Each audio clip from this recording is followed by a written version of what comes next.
Another week of Safe Spaces is upon us already. Can you believe it? We're back again. And listen, hey, people knock my music, but this is better than Joe Joseph's, right? Get a bit of this. Let's get into it. Come on, let's go.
So then, who have we got today in the Hall of Shame? I'm only joking, but we have Lisa. And Lisa, we really need to stop bumping into each other. You know, we ended up on a paranormal stream together last night. I think we were in the portal for a while. People will start to talk. So big shout out to Fred. We've also got Susie all the way from Wales. Sidvich all the way from Norway. And dude, you're going to love this. We're getting into the real trolls. Not these pesky ones you find on the internet. No, no, no. They've got nothing on the Norwegian trolls. Kenny, big shout out to you, man. We've also got Polly in there. Good to see you. Paul, great stuff, man. Good to see you as well. Fred, all the way from Portugal. Fred says, I might have met a Norwegian troll once here in Portugal, although she looked very human. But she couldn't be because all the women in Norway are beautiful, right? From what I've seen, Fred, absolutely. Boy, oh boy, did the accent seem to work wonders there. Just saying. Queen Goddess, big welcome to you. Mama Shy Bull, thank you so much for being here. And thank you for everything you do to support the show. Really appreciate it. We have got Pat Riot in there, like that. Jason, my man, how you doing? Who else? Oh, there it is. There's Trouble. Oh, look at them. They're together. Kristen and Nana. You know, I sometimes joke about them being the witches of chat. But honestly, today on the Kev Baker show, later on, talk about witching it up. We're all going to get bewitched later on the show. Germanus is in there as well. So we've got Kristen and Nana. Obviously, that's the two ladies in chat. If you have any problems, go and see them. Fitzy is in there again. Guillermo. Louisa, good to see you. How are you getting on with that time machine of yours? You might not know this because of the YouTube chat, but over on Discord, where we all like to hang out, and I lurk, I see what people are putting, but Louisa is absolutely... Listen, you call me the quantum mechanic? Oh, you ain't seen nothing yet. I'm a mere amateur. I'm an intern to the likes of Louisa. Who else we got in there? I think I've got them all now. I think I've got yous all. Maybe? No? Not quite yet. We've got Anthony in there. We've got Joe from Fort Lauderdale. Cool. And then Guillermo said he's inviting the Shadow Dude over for a beer later. Hopefully score an interview. I've got a really disturbing update on Shadow people. Very serious note. And I say serious note because this comes a little bit close to home. We might get into it today. Maybe not. We'll see. How you all doing? We're here. I think we've had enough shout outs now. I think it's time for us to get into it, right? Right? Something like that. And see, you get me in big style today. Yeah, we've got the bigger camera. I'll turn the music off now. So I want to thank everyone for being here. And I want to thank all of the members that were able to make it to the live stream yesterday. Any of the members that weren't able to make it there, that video is available now over on the channel page. You can go and check that out. And like I was saying yesterday, we will be doing members only chats on Sundays and we'll be varying the times. Sometimes I'll make it uniquely just members only. There'll be nobody else here. But don't need to worry about that if you're not a member. You still get all of the content that you're used to. You get that for free. But I just want to take the time to thank everyone for helping support the channel, because that's what allows me to take the pressure off, chill out, get these stories together, come on for this extra show that I've taken on now. It was just like a coffee break, a chill out. It's not a full show because we still just chill out. It's not that kind of finished glossy Kev that you get on TFR. But to me, it's like the two go together. They really do. So we'll get into some stuff here today. But like I was saying, if you want to support the channel, we've got the memberships. That's cool. We've got the super chats. Love those as well.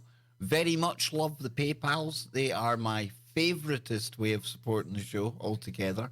And if you can't support the show, then what you can do for me is a big, huge favor. And it's as much as anyone else helps out. Hit like, hit share, and let's get more people in here.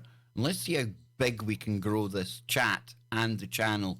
And let's see how many more like-minded people we can get here.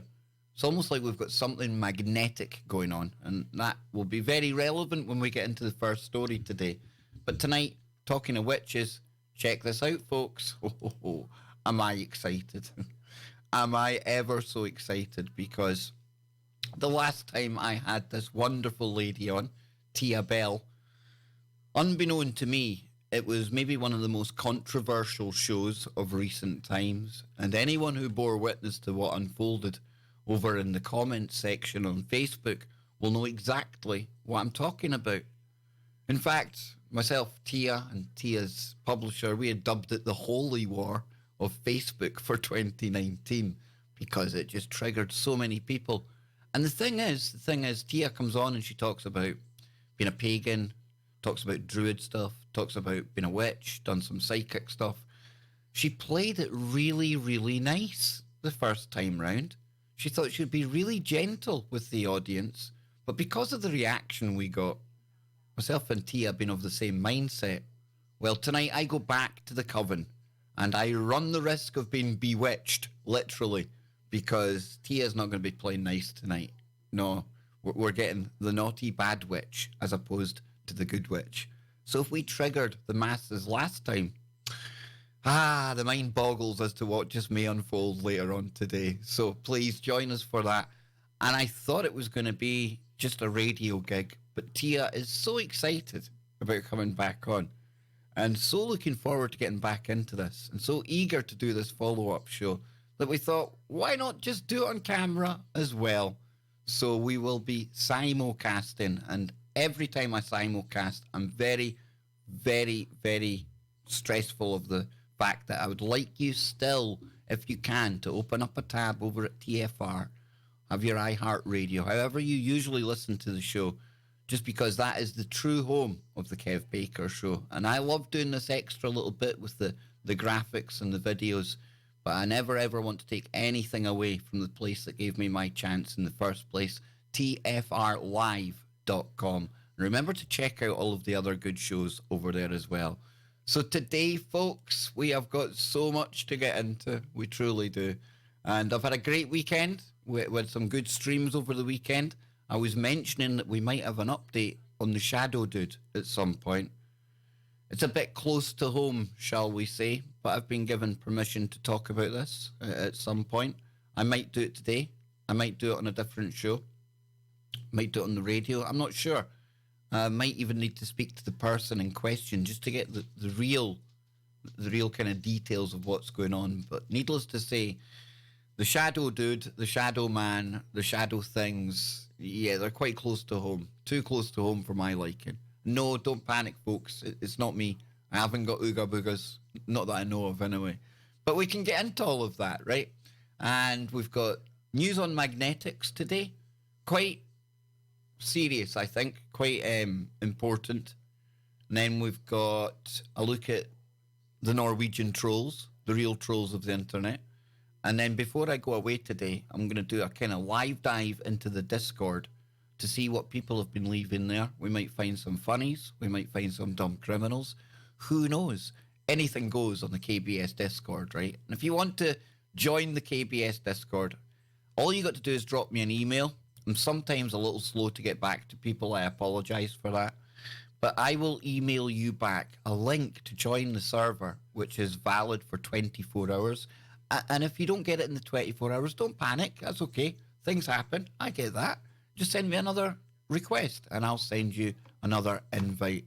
And it's exactly everything I hoped it would be, because it's not all about me. It might just be the KBS server, but it's everyone in there. It's all sharing stories. There was pictures of old computers today.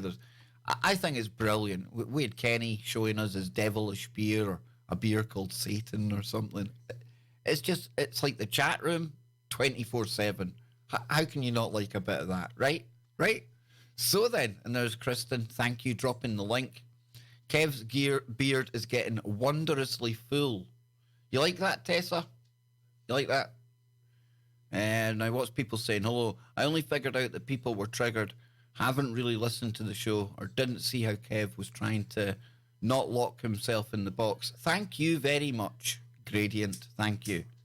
I cater for everyone's belief systems.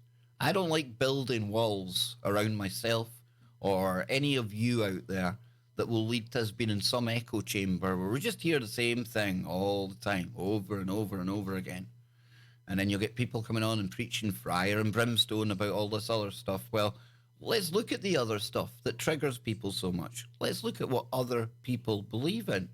And let's be very respectful about it. You know, there's enough hate out there in the world. I like to learn new stuff. I like to speak to people that come from different backgrounds and have different ideas. And that's the way the Kev Baker show's always been. Never, ever, ever set anyone up to come on the show that even when I disagree with them, I can still play devil's advocate because they've taken the time out to come on with me. And it's a platform for them, as long as they're not giving you some sermon from the mount, to share their ideas with you, you know? And yes, sometimes, a lot of the time, it might not tick our personal beliefs or what we're into. That's okay, though, because I would hope that we can demonstrate, much like the chat room here, we're a cut above kind of most shows. And that's not to put any other show down, but I do think that we really do practice what we preach. And I think together we learn more if we go to all sides of the story, right? I think so, anyway. But let's get into something that I was talking about yesterday with Joe and Scotty Lopez. Is that thunder I'm hearing out there? Ooh, thunderbolts and lightning. Very, very frightening. See, you like that, huh? Yeah, so I was talking with Joe about this story here. And it's an ancient tree with the record of the Earth's magnetic field reversal, and its rings has been discovered. Now, long story short, this tree's about 40 to 45,000 years old. It lived for around 1,000 years plus, and what they've discovered is that within the actual rings of the tree, it contains information about an almost, not quite, but an almost full polar reversal. So this didn't actually go into a full polar flip. North didn't become south and south didn't become north. And it's always important to stress when we're talking about this that when we're talking about polar shifts, it's an entirely different animal to what you hear other people talking about sometimes when they're talking about crustal shifts. We're dealing with the magnetics here, the magnetic field. And for anyone who missed this story, here's a picture of, I'll close that there. Oh, we have got a new member incoming. Ho, ho, ho. We only need 12 new members to unlock a new emoji, folks. 12 new members. Absolutely fantastic. Hopefully that's going to pop up on the screen any second now. We'll get Homer doing his run across the tree. It's actually going to look like Homer's literally running. Oh, don't tell me Homer's not there. Come on, Homer. There he is. There he is. See? I knew Homer would be there somewhere. Thank you very much, Bellstar. And remember, Sundays, members-only chat streams, and more to come. There's going to be more things. I've still to set up different tiers, different things for different tiers. Don't you worry about it. I'm working on it, okay? And the mods are pestering me about it. You know who I'm talking about. Kristen. I'm only joking. But here we go. The tree here that you see, dug up in New Zealand, and it contains information, like I was saying, about the last time the poles nearly flipped. Well, Joe Joseph got in touch with me today, and he basically said, Kev, what do you make of this? Just what are they programming us for if they're showing us this next story on the mainstream media? What if Earth's magnetic field disappeared? Now, I'm not black pilling you people, or bleak pilling you, as myself and Scott would call it. I'm not giving you gloom and doom. But when we see things in the mainstream media, and I think we can regard Fox as one of the big ones, then it's usually for a reason. And we know for some time now the Earth's magnetic field has been acting erratically. It's been the shield's going down from time to time. Not fully. And we've got this increasing phenomenon where the North Pole is starting to speed. Well, it's not starting to speed up. It's been speeding up for some time. And again, it's the magnetic pole. It's all to do with this electrical system that our planet is very much a part of. And I'm not going to get into the electrical universe or anything like that today. But for anyone who likes that kind of stuff, I may recommend the Thunderbolts project. And they've got a recent 2-part video with the team from the Sapphire project. And if that doesn't go a long way to proving the electrical nature of the universe, then that's okay. We can agree to disagree. But this here, like Joe says, why are they showing us this on Fox? And I'm not saying it means anything, okay? But it does raise my spidey senses. Extending from Earth like invisible spaghetti is the planet's magnetic field, created by the churn of the Earth's core. Now, this field is important for everyday life. It shields the planet from solar particles, and it provides a basis for navigation, and it might have helped an important role in the evolution of life on Earth. But what would happen if Earth's magnetic field disappeared tomorrow? A large number of charged solar particles would bombard the planet, putting power grids and satellites on the fritz and increasing human exposure to higher levels of cancer-causing ultraviolet radiation. So in other words, a missing magnetic field would be a pretty bad day. Now it says here it would have consequences that would be problematic, but not necessarily apocalyptic, at least in the short term. Well, that's good news, right? I'm not fully bleak pilling you right now.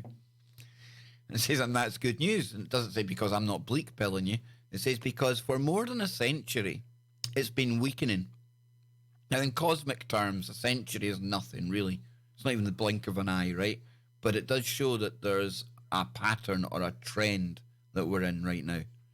Even now, there are especially flimsy spots, like the South Atlantic anomaly in the southern hemisphere, which create technical problems for low-orbiting satellites. So it says the first thing to understand about the magnetic field is that even if it weakens, it's not going to disappear, at least for billions of years. So there's the good news. Earth owes its magnetic field to its molten core, which is made mostly of iron and nickel. The churning outer core is powered by the convection of heat released as the inner core grows and solidifies. And that comes from somebody called John Tarduno, a geophysicist at the University of Rochester. It says this magnetic field engine, known as a dynamo, has been chugging along for billions of years.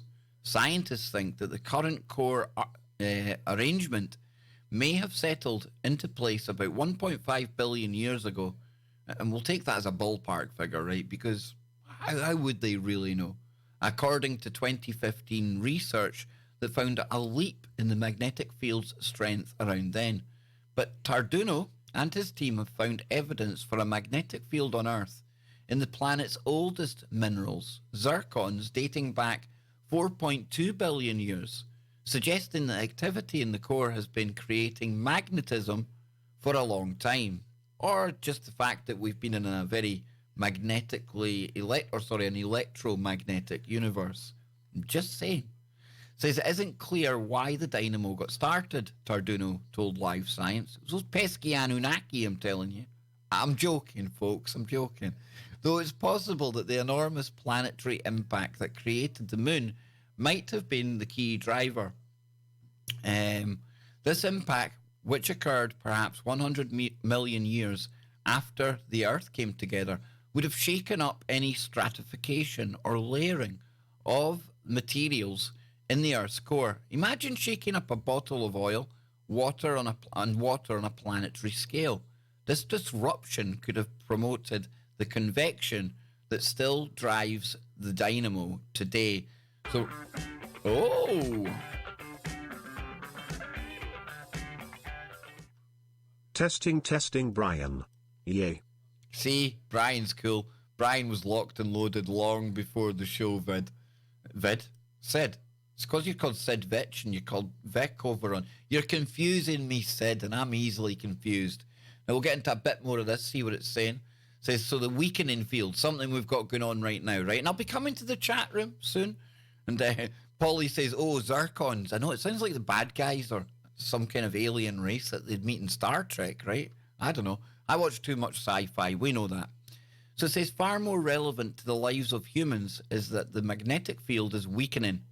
Scientists have been measuring this weakening directly with magnetic observations and satellites for the past 160 years. I don't think they were flying satellites back then, but I hear you. I get it. Whether the field was faltering before that is a bit murkier, as is what it will do next.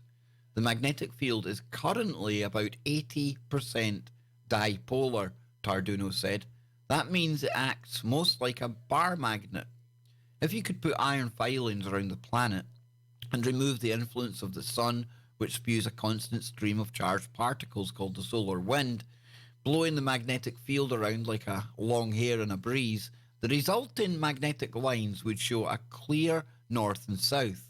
But 20% of the field is non-dipolar, meaning it's more complicated and there are local variations. In the past, the magnetic field has flipped, swapping north and south. Now, the last of these reversals happened 780,000 years ago. Long time ago. About the era of Homo erectus. Now, weakening of the field has typically preceded these flips, raising questions about whether another flip is imminent. Well, see, here's the thing. How can they tell that?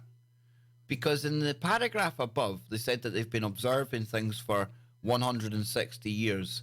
And they said whether the field was faltering before that is a bit murkier, as is what it'll do next. Yet in the next breath, in the next paragraph, they're basically hinting at the fact that, well, we know what happened 780,000 years ago, and it's doing exactly the same as what happened then. Do you see how they're almost like telling you two things at once here? My point being, it's definitely something we need to pay attention to because these poles are speeding up, they are wandering. And I ask you because I struggle to deal with this, okay? Now, I know it's not a crustal shift. I know that the continents and everything, they're not going to be ripping apart and tsunami. It's not that kind of thing, okay? But what happens then? Say you're flying a plane. And I mean flying at no autopilot. Goodness knows what will happen if you're on autopilot. But say the North Pole does suddenly become the South Pole and the South the North. And during the time of that flip, I'm led to believe there'll be multiple Norths and multiple Souths, okay? So how does that work then? Navigation, things like that. This could be utterly horrendous. And from that point forward, when North becomes South and South becomes North, I mean, do we start flipping pictures of the globe upside down for like textbooks and things so that, you know, we're all used to North at the top, South at the bottom, but the new model will be, if you look at Earth the way it is now, south at the top and north at the bottom. That's weird. You see why I'm kind of confused how the way this all kind of transpires and works out when everything settles and goes back to normal. And it's not if we have a polar reversal. It's when we have a polar reversal. Because we are an electromagnetic system. And by nature, it needs to flip. It will flip. It has to flip from time to time. In this case, we're being told 780,000 years ago, if we can believe that figure. And it's not that I'm just discounting science. I'm not one of those people. I love science. But sometimes you do wonder how accurate these numbers are. To within a certain degree, anyway. So I'm gonna look out in the chat, see what people are saying. They're talking about the weather. And that's another thing, folks. Well, we've had the chosen propagandist of choice, young Greta, going about talking about what's happening with all the good stuff around the planet. How does a weakening magnetic field contribute to this? They admitted in that article that it's been weakening for 160 years, or they've been looking at it for 160 years, and it shows that it's weakening. And then that's the same time period that they say that man has been affecting the climate, right? Just saying. I ain't no climatologist. I'm just pointing out things that I see. Doesn't even need to mean anything. But if the shields are going down and there's more charged particles coming in, does that affect the climate? It's worth thinking about, isn't it? Certainly probably throws a spanner in Al Gore and Greta's works, that's for sure. But we won't get into that today. So what's the chat room saying? I thought it was 12,500 years ago. That's part of the precession of the equinox, 26,000 years. Every 13,000 years we go across the galactic plane. I think that might be what you're thinking about there, Half Q. Maybe. It's always, for me, been a long time ago. They say it's long overdue because if memory serves me correctly, it might be in here. Well, in here it's got reversal occurrences are statistically random. There have been 183 reversals over the last 83 million years. The latest was the Bruns Matuyama reversal. Occurred, there's the number, 780,000 years ago, with widely varying estimates of how quickly it happened. So other sources estimate that the time it takes for a reversal to complete is, on average, around 7,000 years. So for this reversal to take place, and we've seen the North Pole go from the Arctic towards Siberia, right? If it takes 7,000 years and it's only gone to Siberia so far, maybe our time we're living in, maybe we won't see this full reversal, right? I don't know. I honestly don't know. So it says Clement 2004 suggests that the duration is dependent on latitude, with shorter durations at lower latitudes and longer durations at mid and high altitudes. Latitudes, sorry. Hang on now. We've got 12,000 here. Half Q. Although variable, the duration of a reversal is typically between 2,000 and 12,000 years. So it'll either take 2,000 to happen or 12,000. It says, although there have been periods in which the field reversed globally, such as the Lachamp excursion, for several hundred years, these events are classified as excursions rather than full geomagnetic reversals. Who decides that?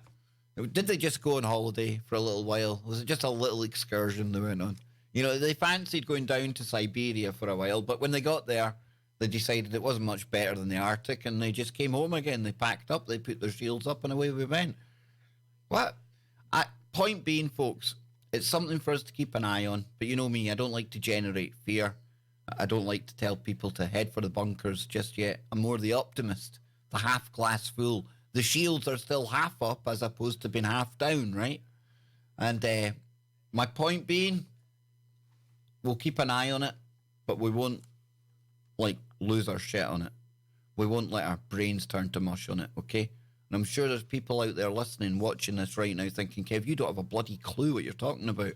I'll hold my hands up. I really don't. I didn't study geomagnetics or geophysics in university or anything.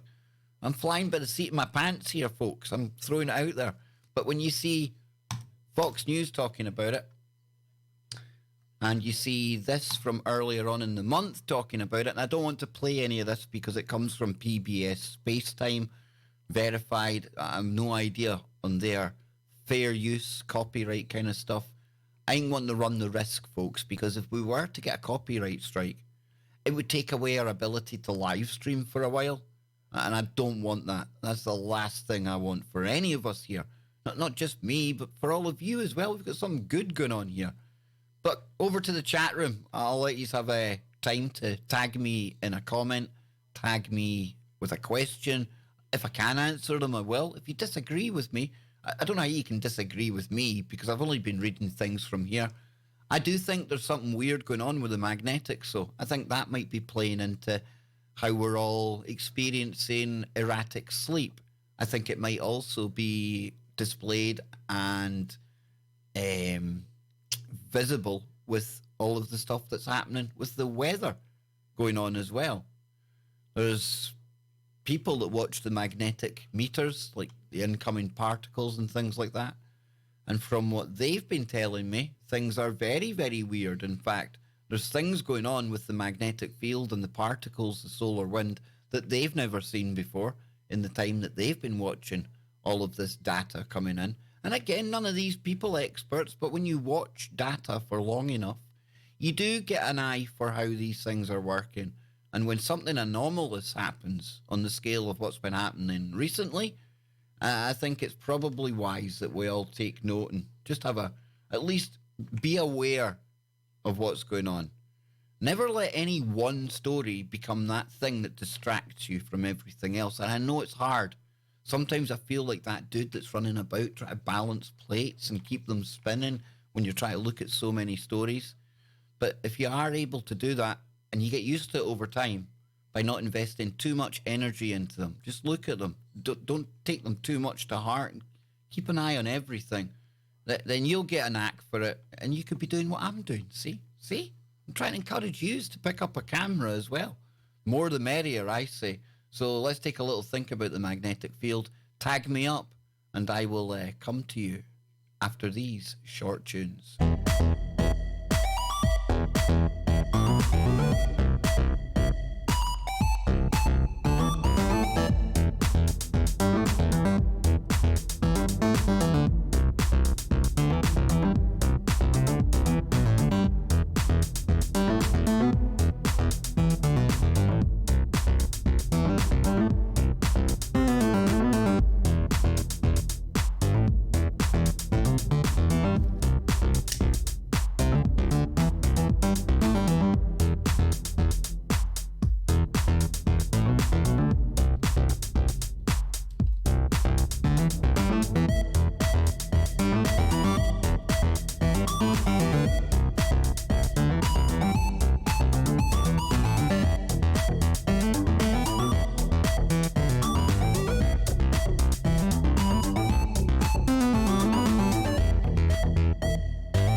So Mama Scheibel in the chat room says, haven't airline pilots been having problems with this?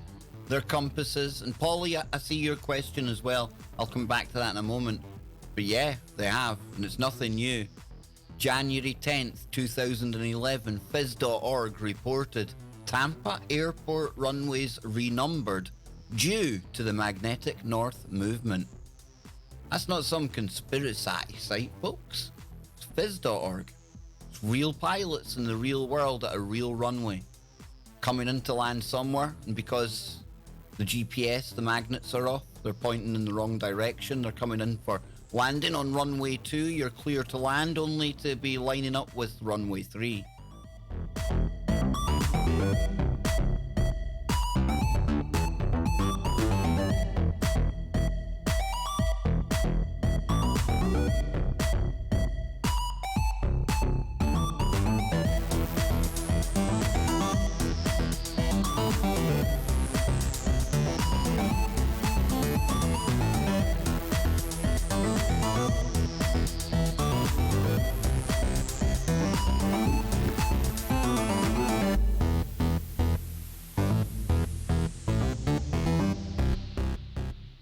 Okay. So, I see Lee in the chat room's asking about All Hail Greta and her links to that dodgy Hungarian bloke. Very true, Lee, very true. And I urge anyone to find out the backstory, the full story about Greta from Red Ice Radio. Red Ice Radio right here on YouTube. They done 10 things or 10 problems with what's going on with that whole story right now. And they show not only that the parents of the individual in question are both in the entertainment and acting industry, but also that this is, one would say, entirely manufactured from the day this young child was identified and found randomly on the street with a sign to where she is now. Yes, there's photographs with her. There's a group, I can't remember the name off the top of my head, that she's been a part of for some time. And you know where that money's coming from, Lee. You know the money line. And yes, connections, definitely. So then, who have we got in here? Hecky Deck, hello from South Wales. Another Welsh person. How cool is that? So I'm going to scroll down. Remember to tag me. Polly Nations tagged me.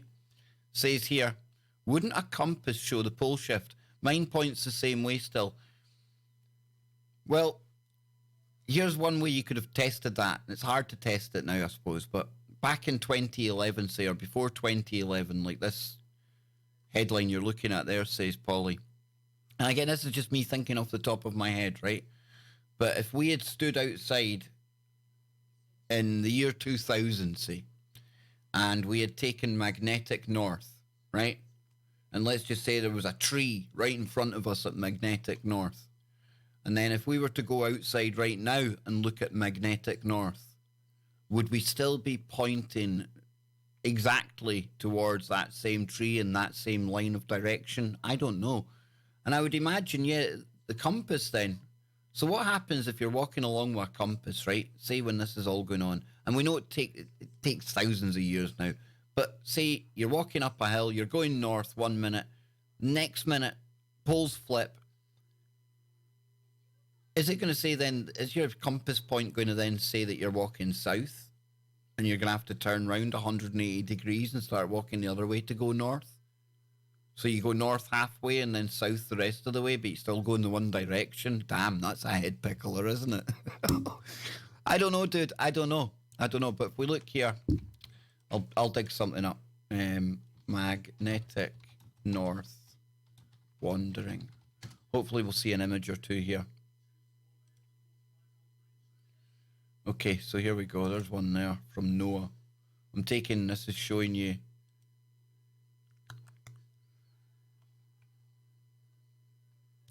So it says here, wandering of geomagnetic poles. The magnetic poles are defined in different ways. They are commonly understood as positions on the Earth's surface where the geomagnetic field is vertical, i.e. perpendicular, to the ellipsoid. These north and south positions, called dipoles, do not need to be and are not currently antipodal. So what that means is if you have a ball and you stick something through it, where you stick it through the bottom, the antipodal is where it comes out at the top. So if it was perfect, you'd stick it in the magnetic south at the bottom, or or you'd even stick it in the geographical south, and then it would come out the geographical north. Okay, it's the direct opposite part on the planet. That's what it means. In principle, the dipoles can be found by conducting a magnetic survey to determine where the field is vertical. Other definitions of magnetic poles depend on the way the poles are computed from a geomagnetic model. In practice, the geomagnetic field is vertical on oval-shaped loci traced on a daily basis with considerable variations from one day to the next. So this picture here shows you there's 1904, that first dot there. See if you can see that actually. Can you see my mouse? Yeah, you can. So 1904 there. By 1948, it had moved to there. 1962, 1973, 1984, 1994. And then look how much it moves there in a 7-year period. 2001, 2007, and then literally off the chart. Now, is that enough for a visible change in north when you're standing in your garden? I don't know, Polly, but I would imagine when you're navigating and coming into runways and things like that, as we seen on that story we showed a moment ago with the Tampa airports, it's obviously having problems. It's obviously they're experiencing problems, right? So we'll scroll down. Half Q says it's not Planet X, it's the sun. It's going into a mini nova. I would agree. I don't think Planet X. That's a key word in that is think. Okay, not meaning to trigger anyone. So Germanus is talking about erratic sleep. It's just a thought. I don't know if that ties in. I really don't. Nana said half Q heard that as well. I feel sorry for the birds migrating. They'll be so confizzled. I think that's sometimes why you see, you know, it's not all of them, but you see sometimes random bird die-offs and things like that. I mean, that could even just be little holes in the magnetic field letting cosmic things in, let alone the magnetic field themselves, the actual lines of force that the birds follow. Yeah, it's the animals, they're really suffering. And the insects, myself and Joe and Scott talked about this last night. And whether you think it's Planet X, whether you think it's the sun, the effects are still the same. We're going through this, whatever's causing it. Fitzy says, wonderful and weird wobbles, 4 billion year old zircon thingies. Exciting days, exciting little particles we are. Exactly. Sometimes I have to laugh at the fact we even try and make sense of all of this. We really do think that we're something special at times, these brains of ours. But when you're talking about how things on a cosmic level work, do we really have that cosmic level of thinking to understand it? I don't know. Bellstar, I sometimes hear a buzzing sound that sounds like electricity, and I hear it when everything's quiet. Yeah, some people will call that tinnitus. Some people call that the hum. There's a thing, check that out, Bellstar. It's called the hum. I'm not saying that what you're experiencing, I can't tell you what it is, but I know that you're not alone. Definitely not alone. What else have we got here? Mama Shaibul, cosmic radiation is getting a bigger problem for them. Yep. For all of us, I think. I remember Cliff High a few years ago. The guy does I think he still does the web, but I remember him saying, about the UVB levels. And his advice was, and I think it's spot on, but he was saying if you ever feel like you're getting prickly heat, it's almost like pins and needles coming off the sun, get indoors, because that's a sign that the UVB is going way up. And Danny, who's going to be coming onto the show on the 15th of October, she talks about the UVB, the UVC levels as well, things like that. Yeah, it's those shields, we don't really appreciate what the magnetic field does for us, eh?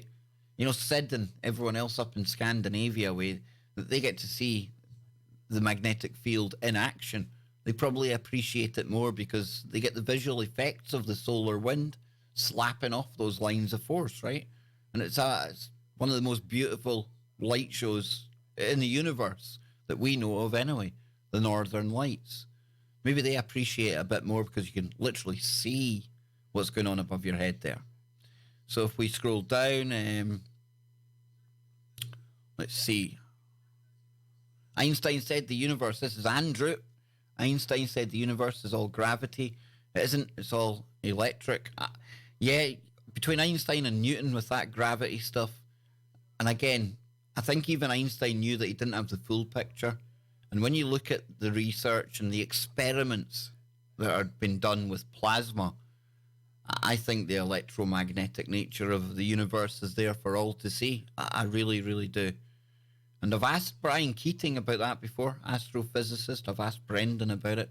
And that's what encourages me, folks. Here's like what we would call mainstream scientists, and they don't immediately discount that. They just want more research, more experiments done, like any good scientist. So I think we're living in an exciting time. I do. As much as the shields going down would be a bad day, it would definitely take the edge off my beard. Maybe my beard might protect me. It's got some like magnetic force. Who knows? Now I'm getting silly. Let's see what else we got down here. Harp and CERN, weather wars. I don't get the whole CERN weather war thing, Lee. I really don't get how that I don't get that part of it myself. I'm not saying it's not used for that kind of thing, but I don't see. And for people that say about the magnetics at CERN, they're like 100,000 times stronger than the Earth's. They are, yeah. But as we've seen in that article there, the Earth produces lines of magnetic force on a dynamo kind of system, whereas in CERN, you're talking about electromagnets and directional, and then shielded by niobium and other metals as well, all going in the way.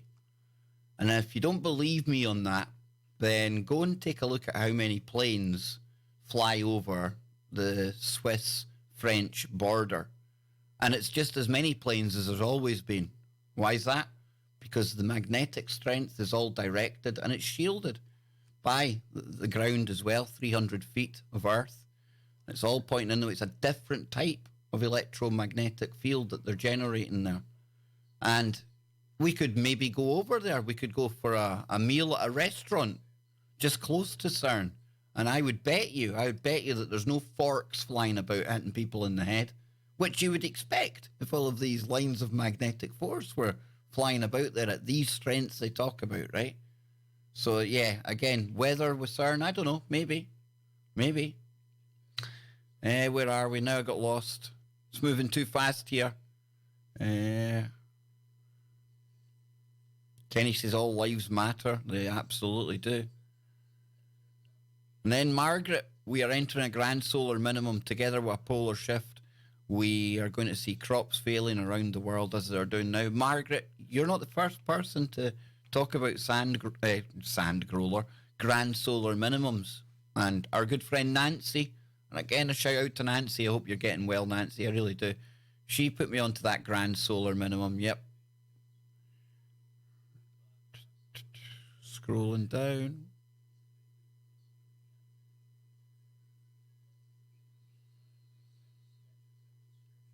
Yep. Musk's new spaceship. We watched that at the weekend, Hecky Deck.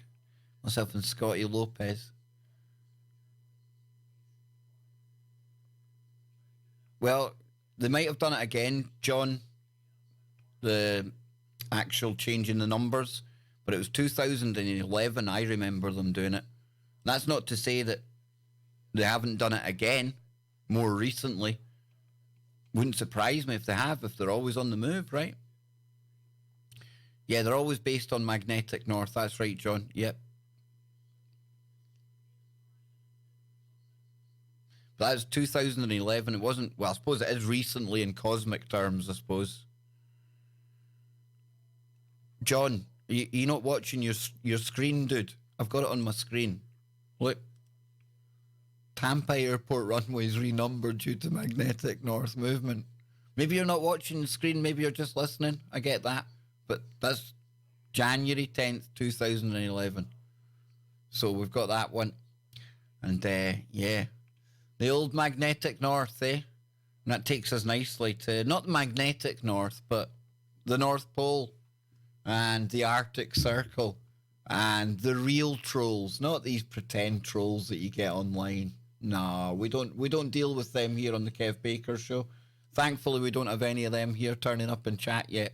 But we will deal with real trolls coming up right after this groovy little tune.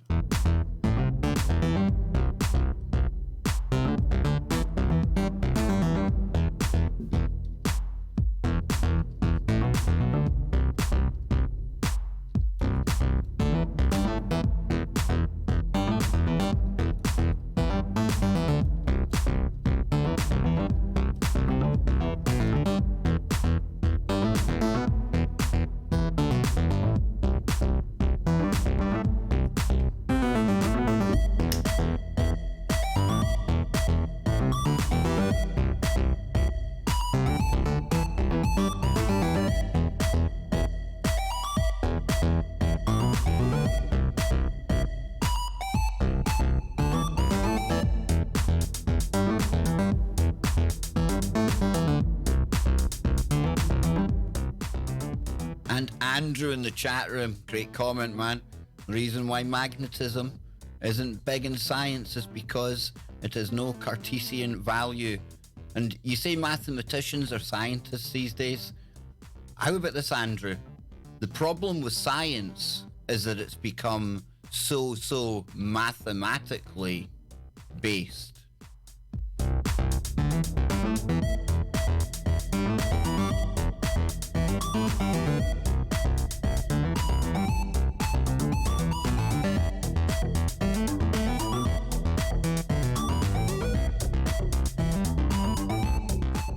Do you, Tyler? I dig these tunes too. I think they're good. They're one of the best ones I've found so far. Definitely cool.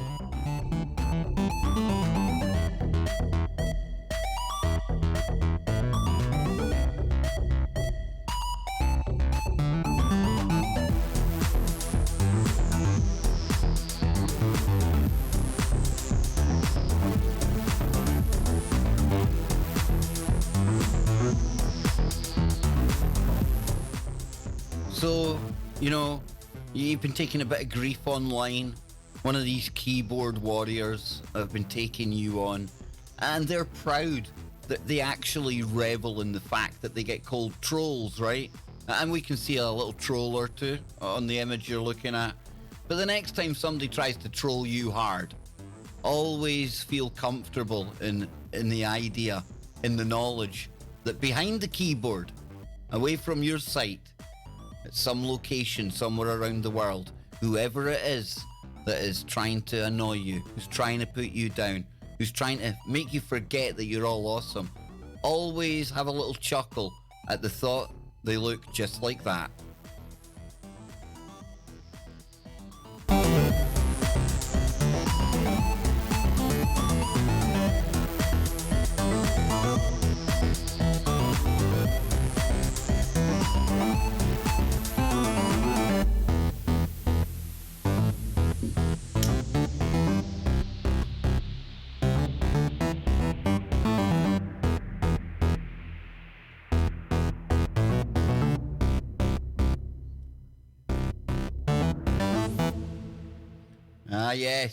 Yes, oh yes. You see, that makes me laugh anytime I get trolled now. And you know we get trolled here. No, we don't. We don't get trolled here at all, actually. We don't annoy anyone enough for them to troll us. Hopefully. Not yet, anyway. Not yet. It'll happen, folks. It happens to every live streamer when they're doing this kind of thing. It's just how stuff rolls when you're online and you put yourself out there. But we'll deal with it like the adults we are. We'll take it in our stride and we will laugh all the way to the safe space and make fun of them. That's how we roll here. So yeah, trolls. My own personal little dealings with the trolls first. Not the internet ones. But as you all know, I often talk about going to Norway with the army, and I was attached to the Royal Marines.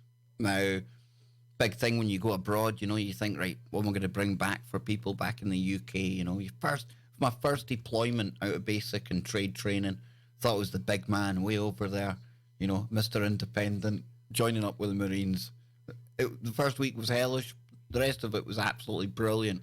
I would go back there in a minute. I truly would. Yes, I would jump in the ice again. Yes, I would do that. I would sleep in the snow hole again. They made us sleep in a snow hole before they would let us go out and get drunk in the little town called Ringabu that we were stationed outside. And the reason they done that was because they knew that there was a good chance we might end up going back to the homes of various people for parties and you know what and who knows what else. And we might have to make our way home. And Norway being Norway, it's not a very forgiving country, folks. It's not like making your way home from a party in the UK. No, it's life and death situations, especially in the middle of January. So, yep, I done all that survival course stuff. We might take a look at it on YouTube at some point, what the Marines get up to there. But I came to find out rather quickly that if you were in Norway, the one thing you should be taking home to people are Norwegian trolls. And I found this highly hysterical to begin with. I'm like, that trolls? What the hell's with the trolls? Now, I must admit, because I spent most of the 3 months either doing my satellite thing and the rest of the time, the majority of the time, skiing and getting drunk, I really didn't look too much into the Norwegian troll thing. But one thing that did strike me right away, they were scary little buggers. Absolutely terrifying little buggers. And this one here's probably one of the better looking ones, right? But I thought since Sid has become such a huge huge supporter of the show. The least I can do is do a little segment on the trolls here because it's interesting. Everyone talks about trolls nowadays. And in fact, when you mention a troll now to the younger generation, they immediately think of the internet. Whereas when we were growing up, anyone my age, the word troll meant a horrible little scary bugger that lives under a bridge, right? And take money off you to get over the bridge. You get me. You feel me. So what's the whole Norwegian thing with trolls all about?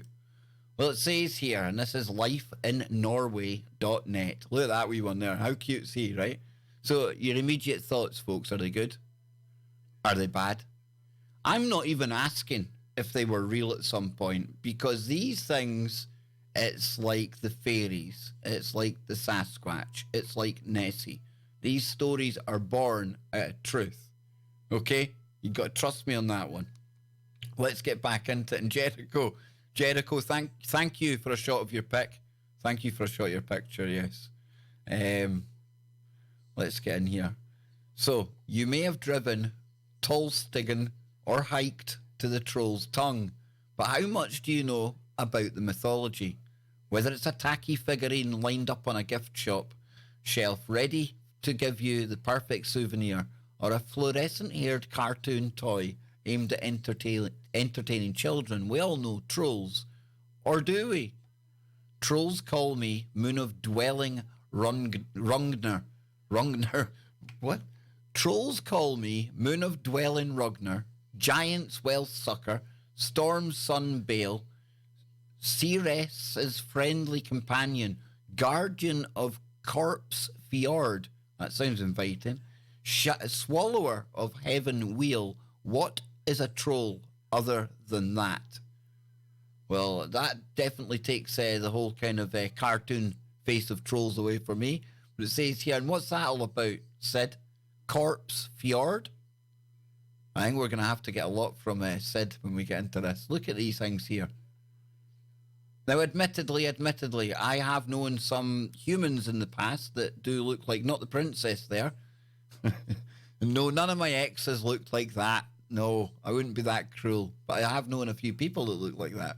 So it says trolls are one of the mythical creatures that are portrayed in popular culture on a regular basis. And my bet to all of you out there is you're all going to start seeing trolls now. Not the ones online, but because we're talking trolls and we're putting them into our consciousness, we're going to start seeing them in cartoons. We're going to start seeing them, maybe with Christmas coming up, they're going to be out in stores. You watch. I'm telling you, watch out for the trolls. It says, we've seen them helping Queen Elsa in Frozen. I haven't. Never watched Frozen. I hear it's quite controversial. Never watched it. Trying to cook hobbits in The Lord of the Rings and guarding bridges to the annoyance of our fairy tale heroes.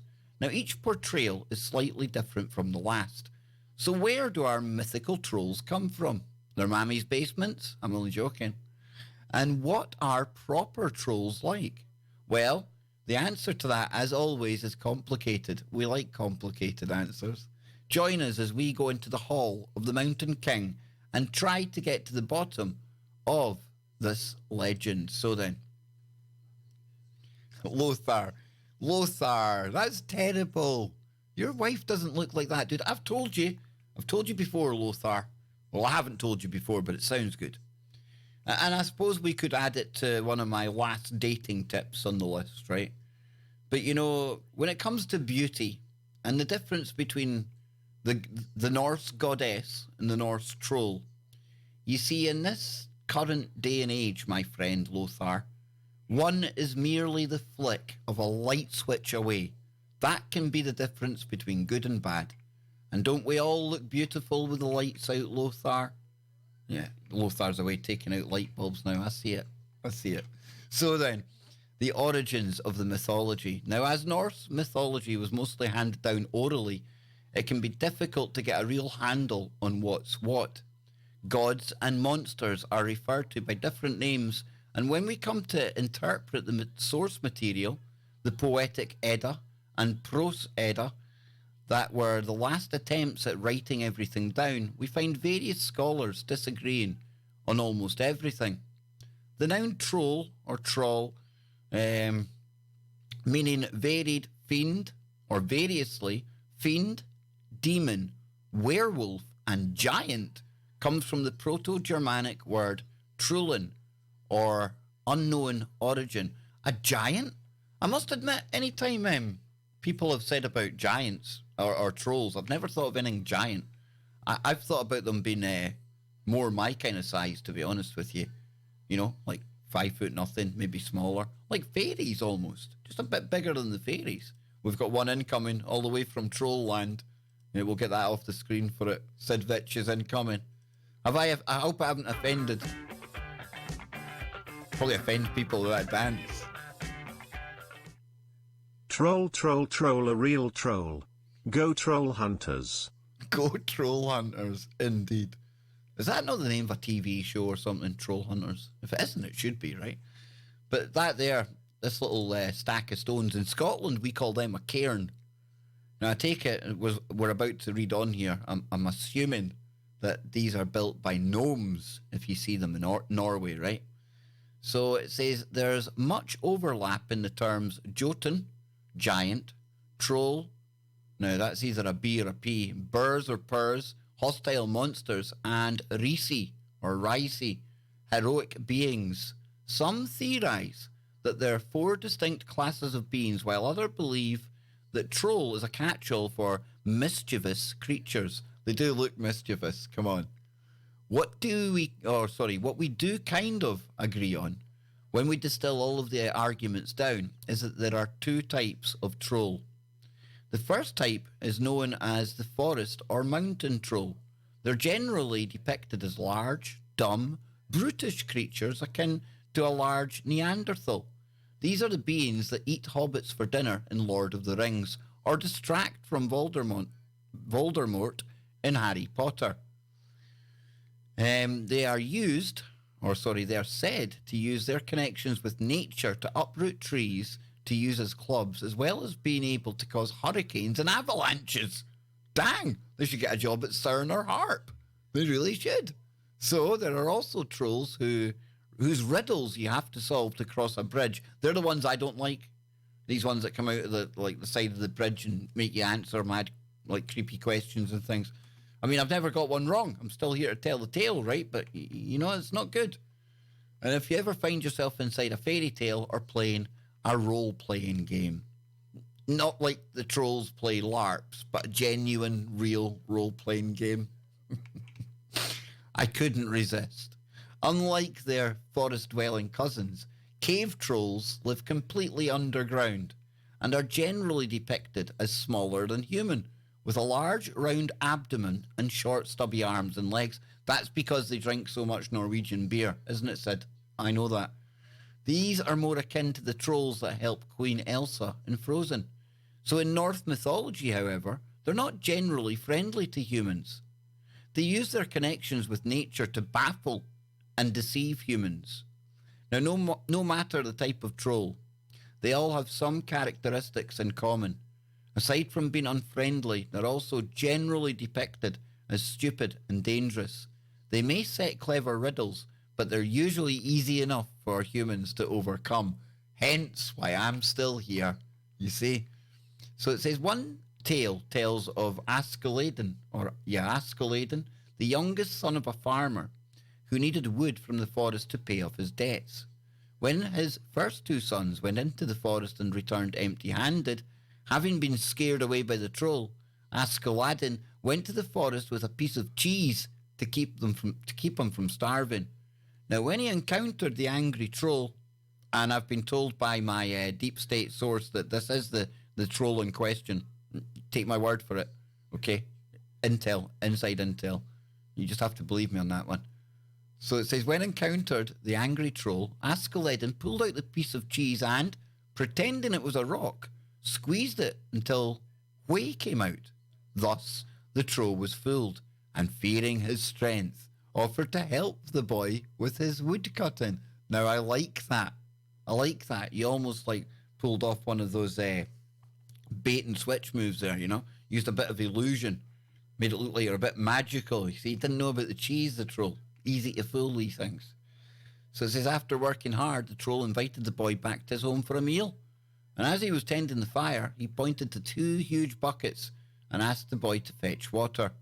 The boy realised that he couldn't carry such massive buckets, let alone filled with water, so he claimed that they were too small and that they would simply bring the whole spring instead. The troll obviously didn't want a whole spring in his house, and so they exchanged chores. The boy tended the fire while the troll went to get water to make porridge. Once it was ready, the boy suggested they have an eating contest. They ate as much as they could, hence the big bellies. However, the boy had placed his knapsack under his shirt and was filling it with the porridge without the troll noticing. I tell you, who's more deceitful here, the boy or the troll? Once it was full, he slashed a hole in it and continued to eat. Now, once the troll was full and could eat no more, the boy suggested that the troll cut a hole in his stomach, like the boy appeared to have done, so that he could eat as much as he liked. The troll, being rather stupid, did so and promptly died. Thus, the boy took all of his gold and silver, and the farmer could pay off his debts. Now, other ways of driving trolls out. That's a bit of a sinister story, isn't it? It's not your fairy tale that you hear over here. What are you Norwegians doing to people? So it says then, if you can't get the better of a troll in an eating contest, then the best way is to ring church bells. Now, as unchristian beings, trolls are said to go crazy when they hear the bells and run far away. Trolls are also repelled by lightning, which kills them, likely a result of their run-ins with Thor. Well, thankfully, Anne's not here right now. She'd be going mad for Thor's hammer. Her and that hammer. Who is said to have had haunted trolls across the land. Some legends attest that trolls turn to stone when exposed to sunlight, and that it is the source of the huge stony crags in place, such as Trolled Tintern. I probably absolutely butchered that, right?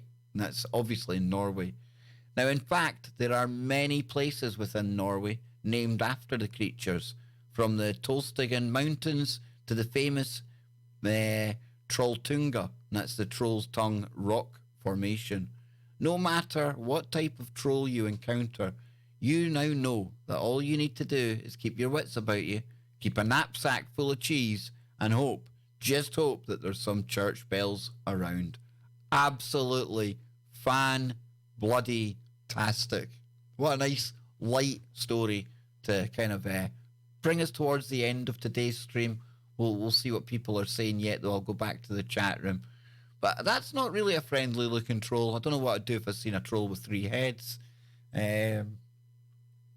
These ones here, every time I look at them now, I'm seeing people I know, which is not a clever thing, not a good thing. But yeah, the trolls. So, Sid, tell me, are the trolls still around? Are they things that were only talked about in the oral kind of tradition back in the times of the Vikings, dare I say it? And talking of Vikings, folks, I know it's a TV show. I know it's not 100% historically correct. But the Vikings on the History Channel, damn, that is awesome. Absolutely awesome. Urge you all to check that out. So I'm going to go and fill up my cup of coffee. Is that all right with you? It'll only take me 1 minute, 2 minutes. I'll make sure it's all right with everyone in the chat first, though. It means you'll probably get me for an extra half hour or so if I go and fill up the coffee just now. I'm just saying. And we can dive in. We can find if there's any dumb criminals out there. We can take a look at what's going on in some of the major headlines. It's up to you. It's all about yous, folks. It's not about me. Honestly, it's not about me. So I'm going to play here. I'm going to go make myself a cup of coffee. I'm not even going to wait for people to tell me to make it. I know you'll still be here when I get back, right? Right? I hope so anyway. Will we look for some new music? Will we? No, I quite like that stuff I've found right now.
I apologise, folks. I apologise.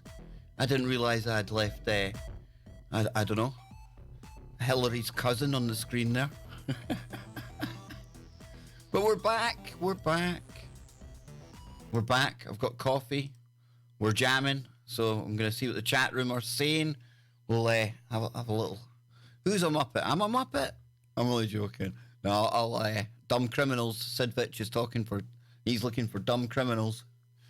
ZX81 likes the tunes.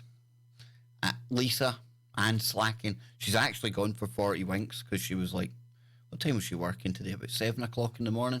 That means she has to get up like 5:30, 6 to get there. Crazy. Absolutely crazy, yeah. So I better keep it down a bit. In fact, I'm going to go and shut the door. Give me 2 seconds.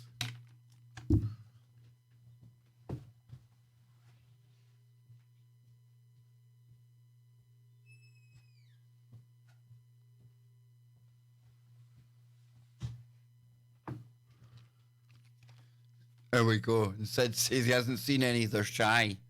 They're absolutely shy. I think the rumour is that if they hear the Scottish accent, Sid, they all come out. They come running out because they realise that their fairy friends are in town. Just saying.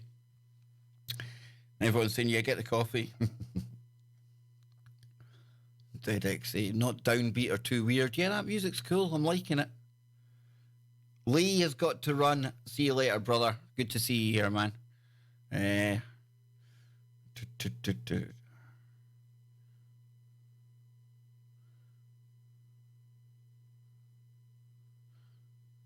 Nikola Tesla was a fraud, Arlie? Nah. That's okay. Kev's whispering, must be something spooky coming next. No, I was just scared in case I woke Anne up. I'm on filter, never going back to mere granules. Quite right. Quite right as well. Quite right. So then, I was mentioning shadow people at the start of the show. How it's, we've done shows on the shadow dude, right? We've seen the shadow dude that we've been looking at. And we've been talking about, I'll try and find the story here. Haunted Roads. Yeah, they're the one there, right? Before I bring that up, I'll go back here. So we've been talking about shadow people, paranormal, and recently on a show, I shared again, not really getting too deep into it, but my experience of what I would call a shadow man, shadow person, shadow thing, because it was such a kind of fleeting corner of the eye thing. Nothing like what we've been seeing in the videos we've been watching about Carmel, Maine. Nothing like that. This was more your stereotypical corner of the eye stuff. But to the point where I walked out of the living room one night, I can't remember if it was during a show or after the show, going to make myself a cup of coffee, and walked past, and if you think my corridor goes down that way and the toilet's off to the side. So when I was walking down, you walk down towards the kitchen, and I actually thought Kevin, my son, was in the toilet and he'd left the door open, as teenage boys tend to do sometimes.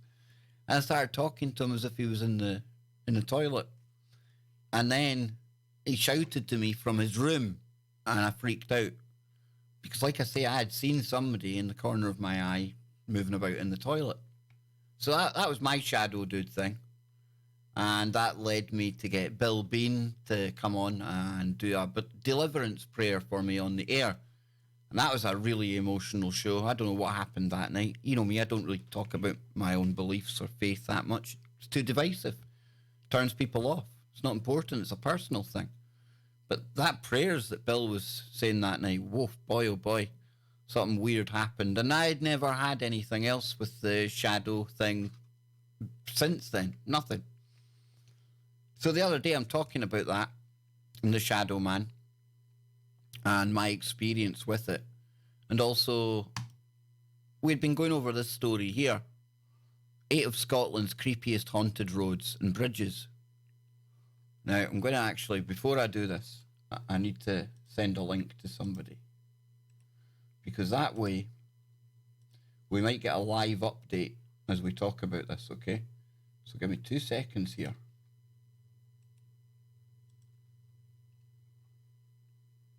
This will be good. It'll be good.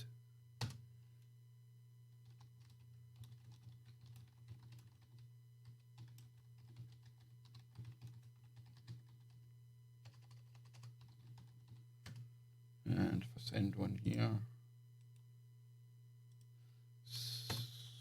all will become clear in a moment, folks. I'm building the anticipation. You know what I should do for this? You know what I should do? I should get on some of this. Some thunder and lightning in the background. We'll get it builded up here, I'm terrible, aren't I? Terrible. Just about talk about your shadow. Right, so I've sent links to people that are involved in this. And like I say, I've been told I can speak about this publicly. I don't know the ins and the outs yet. So it's going to be a bit kind of hear 'em, scare 'em, and going by what I do know. So like I say, I was talking about my shadow dude. We've been getting into shadow dudes. And this story came up. 8 of Scotland's creepiest haunted roads and bridges. Now, I'm not sure which one it is, but I'm going to be scrolling down here. And it's going to be one that's up near my mum's house anyway. Let's put it that way. Oh, you like that? Oh. So, let's see. There it is there. Sleegachen, right? A87 Sleegachen Sky. And it says, on the east side of the island, ghostly appearances in 1934, ghostly appearances of a 1934 Austin 7 speeding along the road with its headlights on have been reported. Now, some have said they've had to pull over to let the car overtake them before witnessing it vanish into thin air. The sightings date back to the 1940s, and it's been said that the car's driver was a church minister who caused a fatal accident and went insane with guilt, right? So we read that out a few days ago. Some of you'll remember, some of you may not. And yeah, we've got the atmospherics going on in the background. There's a thunderstorm going on in the Kev Baker HQ right now because we're talking about this stuff, right? So, come back to this screen. Well, we'll leave it on that one there. So that's fine. Been doing the shadow dude. We've done those updates. And then my mum last night got in touch with her after the stream, after the show. And she had gone to my younger brother's. younger. I've only got one brother. She went to my brother's house to go and watch the stream. So when they were watching the stream and we were talking about, or we were doing the shadow dude and everything else, my brother and my mum got into a conversation about what's been happening to him. So my brother moves into a new flat, not that long ago. It's new to him, but it was somebody lived there before that.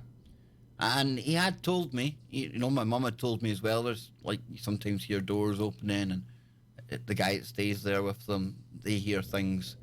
But it's what's been happening really more recently that's taken a bit of a weirder twist, because Kenny's very much into the music and he likes to put musical tracks together, all that boom-de-boom-de-boom, all that rave stuff.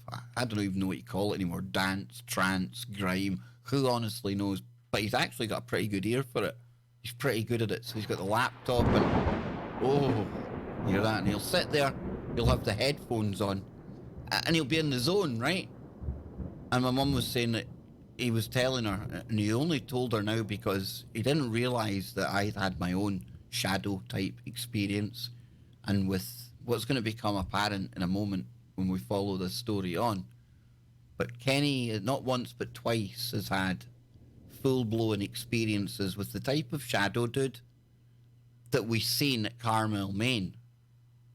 Because the first occasion, because he had the headphones on, he's in the zone, he thought his mate walked in behind him. So I don't know if he started to maybe talk to his mate, but he thought his mate was there anyway. Turns out, nothing. Nobody in the house. But that way when somebody comes into the room and you're aware of them, so that was fine.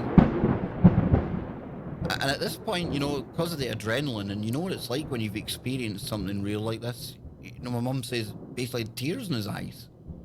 And that tells me that there's something serious going on here, because there was another incident as well where and I've got the goosebumps even thinking about this, and I haven't spoke to Ken yet. He's listening to me right now. I sent him a link. But like the shadow dude that we seen in Carmel, Maine, that physical thing, he's seen that basically in the corner of his room to the point where he could not move. He was literally petrified.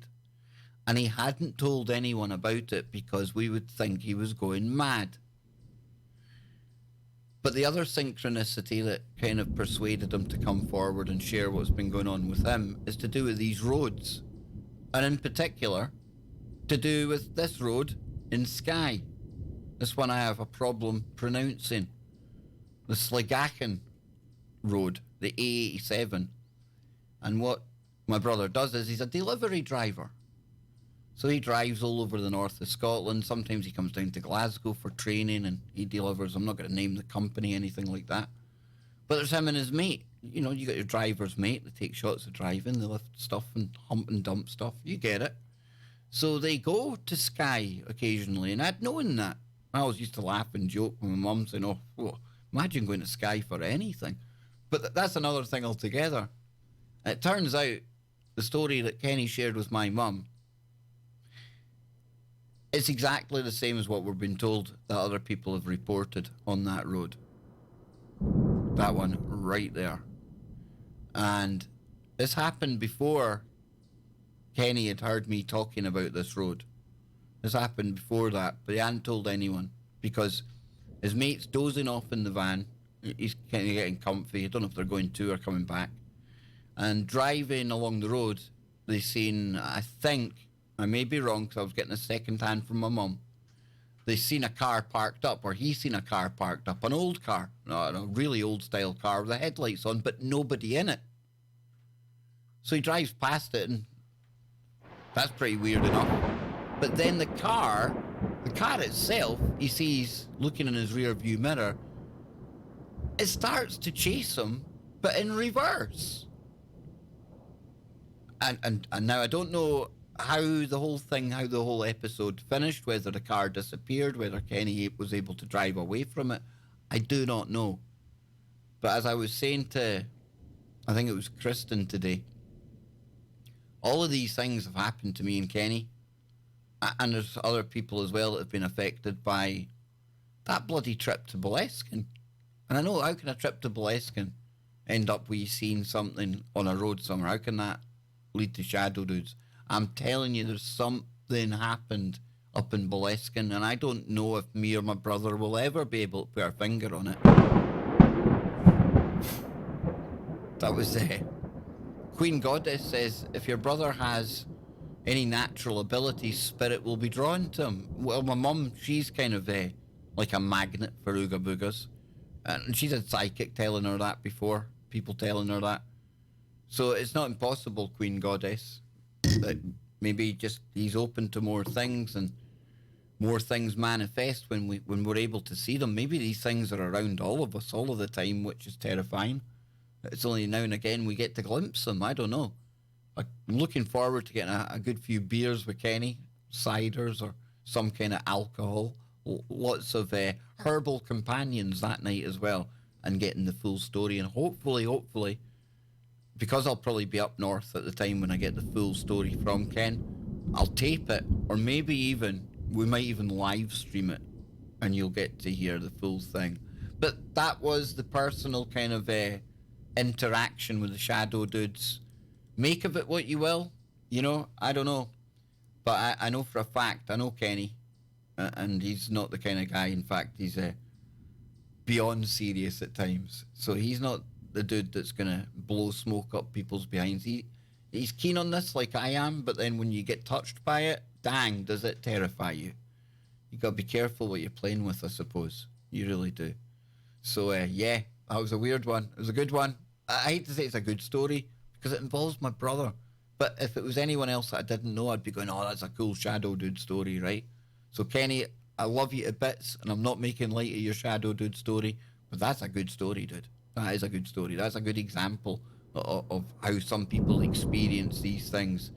And Kenny, I don't know if we need to get Bill Bean on the line with you or something, man, because I think you maybe need a little kind of top-up from Bill, because Bill works with myself, my mum, and Kenny. Very close relationship with Bill. And yeah, weird, but the paranormal is becoming the normal, is it not? Because these things are becoming more and more common. And if it's not you that's been touched by the paranormal, personally, then I bet you might know. And Lisa in the chat room says, bring your brother on. I can't have my brother coming on, right? He's got those, like, young, dashing good looks and an even stronger Highland accent than me. I ain't having him stealing all my groupies. Are you mad? Come on. You don't do that. I'm not rolling out the younger model. I'm not dead yet. You know what I mean? I'm only joking. I'd love to get him on. Yep, definitely. Him and my mum. Oh, that would be a weird woo show, that. Absolutely. Hey, there he is in the chat room. There you go. Very strange things happening to me. Kenneth is his name in the chat room. Kenny, since you're in the chat room, it would be wrong of me not to give you a wrench, right? You are my brother, after all. If you can't wrench your own family up and make them a mod, what type of YouTuber am I? For goodness sake. So yeah, and folks, Kenny and my mum are always lurking when it comes... Right, I'm turning that off. That's putting the shites up me. I actually got jumped there. Not good. Share your brotherly wealth. Oh, listen to it. Kenny, don't hang about in there. They'll give you a big head, man. They just tell you what you want to hear. They're so nice in that chat room.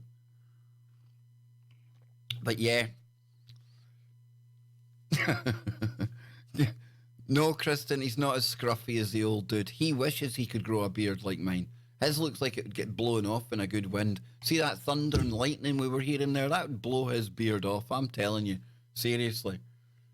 So I'm going to go and look for a quick dumb criminal story. I'm going to shove on our cool tunes, and I'll be back in maybe 30 seconds, a minute.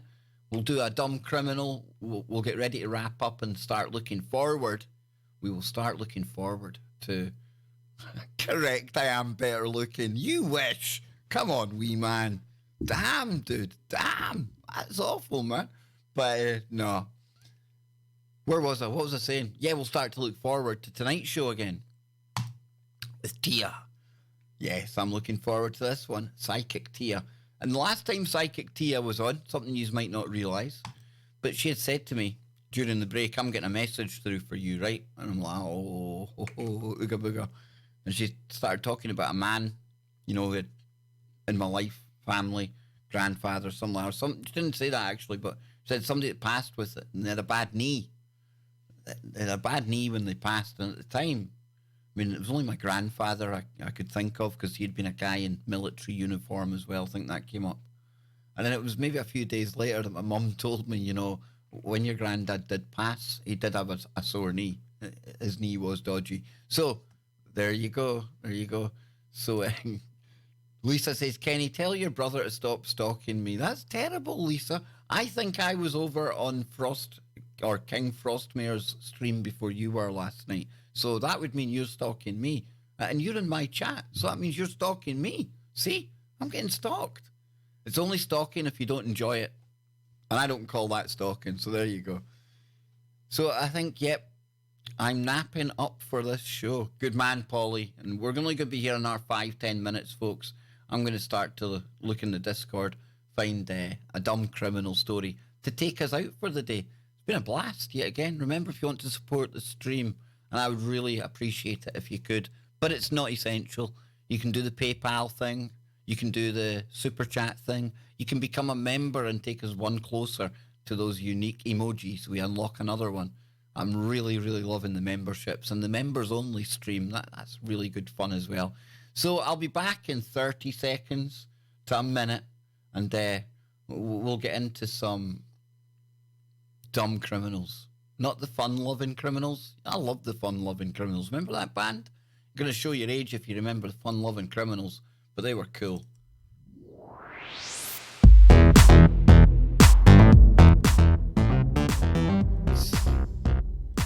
See, I remember to turn it down today.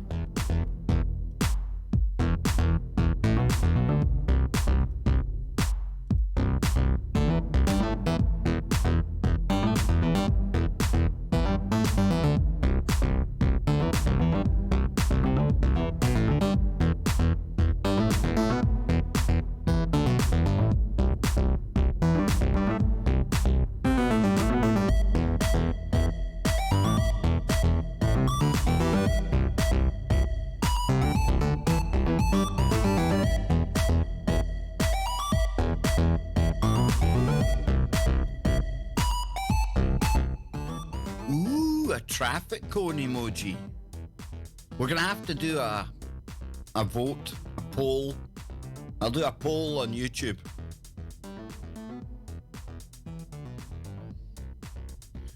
Oh, hang on, what's Kenny saying in my chat room?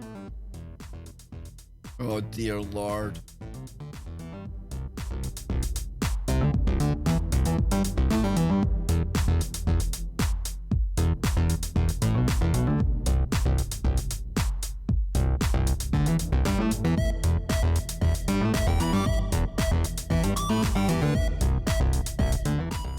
Kenny, you can't put me off my show. This isn't a show.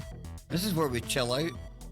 This is where I usually make an ass of myself with Dancing Kev and Rabbit Kev and I don't know what other Kevs I've got up my sleeve for this week, but they're good.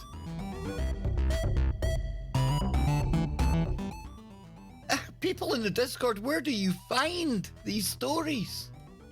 Talk of dumb criminals. This is what I love. There's never a shortage of idiots to talk about.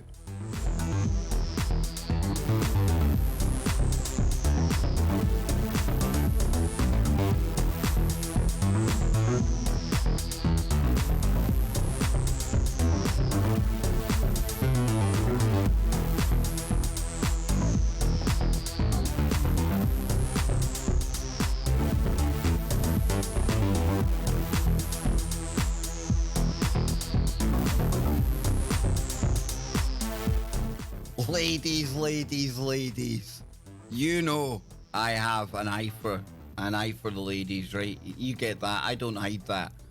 Be careful with my brother, okay? You think I'm bad? Whoa. Dang. The dude's a walking hormone.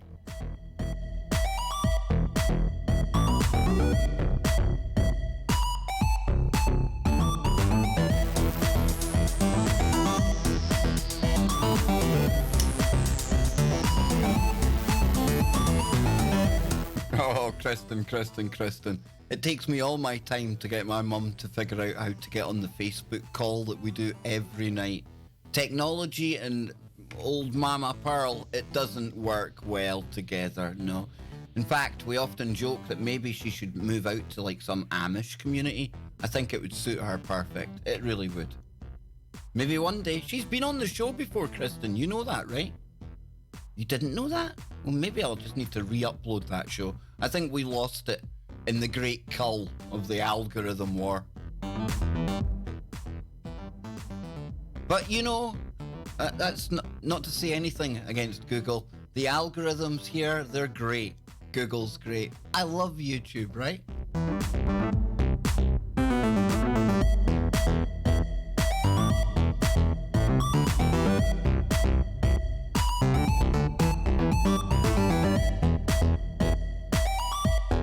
Yeah, see, I was warning the ladies about Kenny. Maybe I've got that the wrong way around.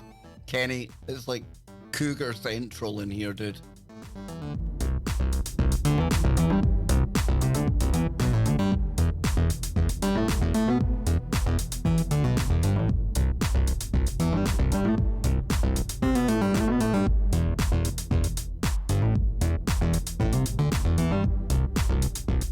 Okay then, okay. Let's get back into this. We've got one dumb criminal. We have got one, I don't know if we can class him as dumb. I'm going to leave it open to the court of KBS. We're even setting up our own courts now. We're really going down the YouTube LARP road, right? I'm only joking, folks. But what do you make of this character right here? Oh yes, a Louisiana woman posts about her own wanted photo. That picture ugly, boy. Yep, oh dang, dude. I wouldn't call you ugly. I see the inner beauty in everyone. But it says here, a Louisiana woman arrested for a second-degree murder, and there's another reason why you don't call people like that ugly, folks, was apparently unhappy with the photo officials used on her social media to help bring her into custody. And she decided to vent. Yeah, everyone cares about how they look on social media, right?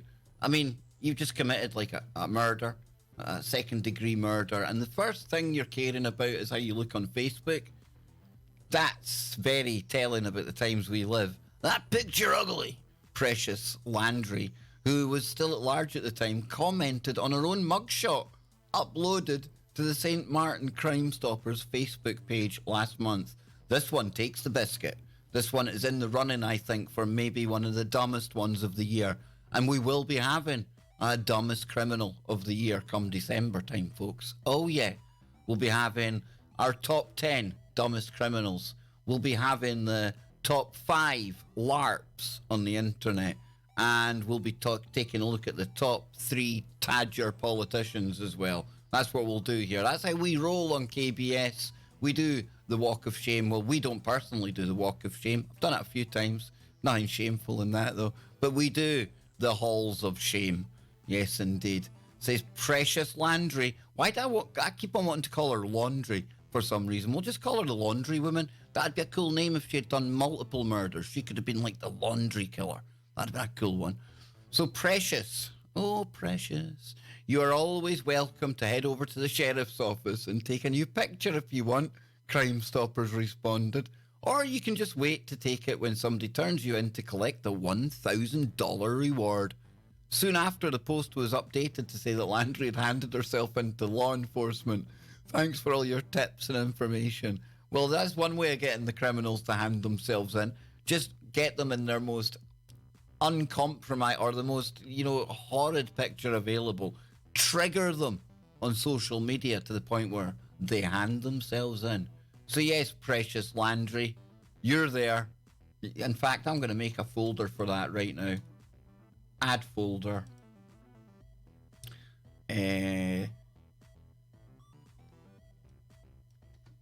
Top 10 candidates. There we go. She's going in that. Yeah, so the next one we've got, I wouldn't say it's so much a dumb criminal. I'll let you decide on what we classify this next story. It comes from The Sun, my least favourite tabloid prostitute. publication in the UK. And if you're in the UK, you know all the problems with the Sun. You're looking for fake media? Dang, dude. Gone potting. Or gone potting? He hasn't gone potting anything, Kev. He's gone potty. Bit like my mouth at time. Potty mouthed. Celebrity chef arrested after experimenting with cannabis as a new Mediterranean flavour for his dishes. So yes, I get he is a criminal. Okay, he's going to be done for a crime here. But is it really a dumb criminal? Maybe it's a yum criminal. Oh, come on. You like that, right? Yum, yum, yum. A celebrity chef who's been arrested after he was caught using cannabis to experiment with new flavours. Chef Carmelo Chiaramonte, Chiaramonte, is famous in Italy as a TV personality and a chef at the Catani Palace Hotel in Sicily. You have to be a good chef in Sicily, because if not, you're going sleeping with the fishies, folks. You're feeding the whole kind of... somebody's doing jazz hands in the chat room. Are we doing jazz hands? Cool. We'll do jazz hands. Cool. Point of privilege. He told the police that he was working... Well, like, I forgot. Yeah, you got to be a good chef in Sicily, right? It's a mafiosa. You don't want to give them, like, chicken undercooked or, you know, maybe the steak not done right. You ain't going to be cooking no mafiosa dinners again. You get me? A good chance you're going in the next pie as opposed to baking it. So, he told police he was working on new flavours for contemporary cuisine. Carmelo, who hosted a TV cooking show, was found in possession of 2 large marijuana plants and 1 kilogram of Indian hemp. Other items found at his home included cannabis-infused wine, coffee, olives and tuna, which were taken by police. And I'm sorry, folks, I'm sorry. Look, I don't hide the fact that I prop myself up with herbal companions. You can tell by my eyeballs. You can also tell by his eyeballs. How did they not know that he was, like, spiking his food? That dude looks tuned to the moon. He doesn't know if it's New Year, New York, Paris, Rome. He's clueless, man. He's absolutely flying. Look at him.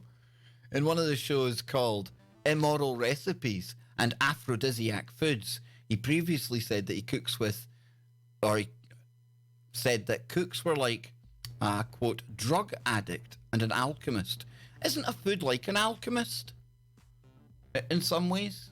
The way they bring things together and concoct new things out of it. The chef, who lives in the village of Trecastigiani, you know that, near Mount Etna, folks, okay? He lives in the shadow of a volcano. That sounds like the location for a James Bond bad guy. I don't know about anything else. But the pot chef's there. He told police that he was an agro-food consultant for Third Millennium Cuisine. Yeah, he's been released pending trial. I don't know where you get that title from, but I think you need to make it a little bit more snappy. An agro-food consultant for the Third Millennium Cuisine. Guys, that doesn't work as good as rocket scientist or astronaut if you're trying to chat the ladies up. I've never used it. I don't think that's going to float too well. Just saying. So it says hotels in the US are offering food and drink infused with cannabis to be delivered to your door. 9 states have legalized the sale of cannabis oil, something which is currently illegal in Italy. And it goes on to say the first cannabis hotel opened in the UK last year. What? Hang on. What are you talking about? So this comes from November 17th last year. UK's first cannabis restaurant is to open next month. The owner of the Canna Kitchen says he wants the public to learn about the plant's health benefits. Where is this Mecca? Where is this oasis in the desert? Where do I need to go?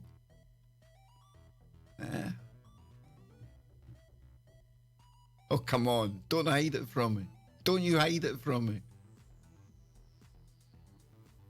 Oh, right. That's something for me to look into, folks. If I'm not here tomorrow, you know I've probably found out how to check myself into the Canna Hotel, okay? But we are out of time. We're out of time. We'll come back to the chat room. We'll have a look at what people's saying. See what people are saying in there.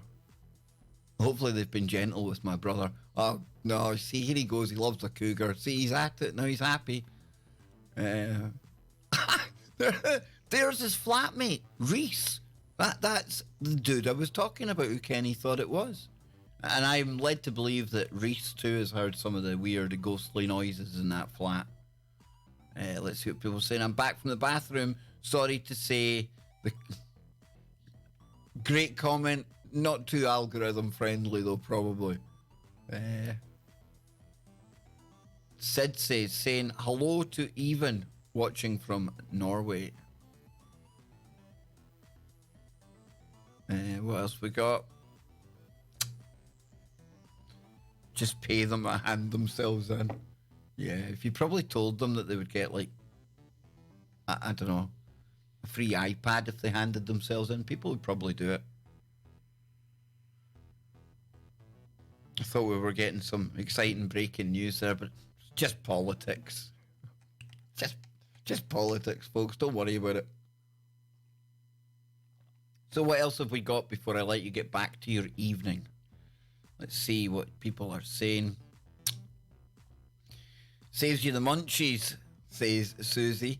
Herbal and food together. Oh, indeed. Indeed. Any recipe is alchemy. Absolutely. I'd never thought of it before. I've told you, Tessa, I'm a bit thick. That only came to me. That light bulb went on when I was reading that there. I have subtitling. Oh, Fred, tell me, is it good? Like, I know that Alexa isn't too keen on the Scottish accent, and when myself and Scott, on Skype now, you can get subtitles on. So anyone who is in any kind of doubt as to whether they're, like, recording everything we say, everything you say on Skype has been transcribed, and then that transcription of conversations has been used to train the AI. You see? And we're going to be getting into conversational AI and all the latest updates on AI in a KBS very soon. But a lot of new cool things happening. I think they're cool. They'll scare the hell out of some people, though, because these robots, these machines, they're getting very like us. Very, very like us. Is that lightning where you're at? It was sound effects. It was sound effects, Germanus. And Wolfie's away. Yep. Thank you, Wolfie. Thank you. Yes. Good to see you here. Scowling Wolf. I like that. What a name. That's cool. It does pretty good and without an accent, says Fred. Subtitles are surprisingly accurate. You see, this is it, boys and girls. It's inevitable. And I feel like you must be sick of hearing me saying this, but whether it's an AI looking at, like, doing this, transcribing, taking the audio and writing it out into textual form, it's only ever going to get better. And the more data that we produce and the more it's able to transcribe and the more accurately it transcribes it, then the better it's able to train itself. To the point where now NVIDIA, your graphics cards, they're talking about conversational AI. And when we have a conversation, obviously a lot of it's body language and things, right? But you talk to Alexa or Siri on your phone right now, and there's that pause, there's that delay, and that doesn't happen in the real world. In fact, when you're talking to somebody, when they're halfway through a sentence, you can really predict where they're going. You can just about know what's going to be coming next. You start to form your reply, and it's milliseconds in between somebody talking and the other person starting to talk. The AI's there now. Yeah. And it's been trained with all, like, local nuances and jargon and accents and dialects. And you ask it something or you speak to it and, yeah, it's there. Boom. It's answering you. It's taking part in a real conversation, and it was already... Here he comes. Sid, I love you, man. I really do. I love all of you. I love all of you equally. But Sid and all the other supporters out there that sometimes chip in, honestly. Let's send it with a troll 76ers go. Troll 76ers go. Yeah, 76ers. are a cool, rare breed. We truly are. I think there was a glitch in the Matrix in 76. Maybe the tail end of 75 when all of us 76ers were getting formed as well. Some of us, you know. There was definitely something glitching then. Maybe the shields were down. Maybe our DNA got a bit of a whack by a cosmic ray. I don't know what's going on there. Perhaps. Can't remember what I was talking about now. What were we talking about? I can't remember. So John Nelson says, since Kev is short, I imagined his brother to be like Drew Barrymore or Drew McIntyre. I always call him Drew Barrymore. Why did I call him Drew Barrymore? Drew Barrymore was an actress, right? But yes, I like Drew McIntyre. He's in the WWE, folks. I'm not into the wrestling. It's my boy. He's still into it. I can't even call him a boy anymore. He's a full-fledged man. He's got whiskers on his chin and cheeky. And where did my wee boy go? You know, I didn't get that wee, cute wee guy back that used to think I was his hero. And now he just kind of, oh, no, not you, Dad. We all get there, though. And King Sweet sneaking in. Gordon, the artist, as well. Yep, so we're almost out of time, ladies and gentlemen. But never fear, another KBS is always near. Poet and I didn't know it. I really should start writing shit down. I know, I'm only joking. But tonight, don't forget, oh yes, I take one more journey into the coven of psychic Tia, and allow myself to be bewitched. Now, if that doesn't trigger people, I don't know what will. So I want you to please, please, please, if you can, join us on tfrlive.com, the home of the Kev Baker Show. That's tfrlive.com, Truth Frequency Radio, where silence is consent. And by popular demand and Tia's request, we are going to be simulcasting at least the first hour of the show while Tia's with me. I might stay on for the second hour. I don't know. Maybe that'll be exclusive to TFR. We'll see. We'll see what mood I'm in at the time. But until later, folks, and 10 p.m. in the UK, 5 p.m. on the East Coast, 2 p.m. on the West Coast for the show with Tia, when tonight we are going to be getting back into the world of being bewitched, literally. It's going to be a blast. It's going to be good. I'm excited already. I hope you are. And Kenny, get out the way of the telly, man. Reese is trying to watch it, okay? It's becoming a family affair in here. What's that all about? Kenny, don't be stealing my cougars either. That is not good, Kenny. Not good, Drills. I'm your brother, man. You're meant to be my wingman. You can't go, like, doing that to your bro. Don't. So, folks, until later. And I'll be back tomorrow as well. I'll be back tomorrow. Yep. Just looking at the chat room, everyone's having a good time. Absolutely cool. Polly says there's a micro generation born between 1974 and 1978. That puts us 76ers right in the bang in the middle of that. And if you add 7 and 6, you get 13. And 13 is an unlucky number, right? What does that mean? Absolutely nothing, but it's cool, right? It's cool. I was going to black pill you there. I was going to leave you a bit of, seriously? Black pill? The apocalypse is coming. It's not coming, folks. It's already here.